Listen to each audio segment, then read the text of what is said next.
കോഴിക്കോട് കോവൂർ ഇരിങ്ങാടൻ പള്ളിയിൽ ഡിവൈഎഫ്ഐ പ്രതിഷേധത്തിന്റെ സംഘർഷം. പോലീസും പ്രവർത്തകരും തമ്മിൽ ഉന്തും തള്ളുമുണ്ടായി. രാത്രിയിൽ കടകൾ അടപ്പിക്കാൻ ശ്രമിക്കുന്നതിനിടെയുണ്ടായ സംഘർഷത്തിൽ ഡിവൈഎഫ്ഐ പ്രവർത്തകന് പരിക്കേറ്റിരുന്നു. ഇതിന് പിന്നാലെയാണ് രാത്രികാല കടകൾ അടപ്പിക്കാനായി ഡിവൈഎഫ്ഐ രംഗത്തെത്തിയത്.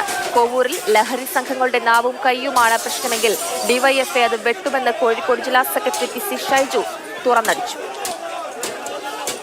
ജീവിതത്തിന് ഭീഷണിയായി ഇവിടത്തെ ചായ കച്ചവടത്തിന്റെ മറവിൽ അവരുടെ സഹായത്തോടുകൂടി എല്ലാവരുമല്ല, ചില ആളുകൾ എളുപ്പത്തിൽ പണമുണ്ടാക്കുന്നതിനു വേണ്ടി രാസലഹരി വിൽപ്പന നടത്തുന്ന, MDMA വിൽപ്പന നടത്തുന്ന ആളുകൾക്ക് എല്ലാ സാഹചര്യവും ഒരുക്കി കൊടുക്കുന്നു. ഈ നാടിന്റെ സമാധാന ജീവിതത്തിന് ആരാണോ ഭീഷണി, അവരുടെ നാവാണ് ഭീഷണിയെങ്കിൽ, അവരുടെ കാലാണ് ഭീഷണിയെങ്കിൽ, അവരുടെ കൈയാണ് ഭീഷണിയെങ്കിൽ, ആ കൈ ഞങ്ങൾ വെട്ടിമാറ്റും ഈ നാടിനു വേണ്ടി.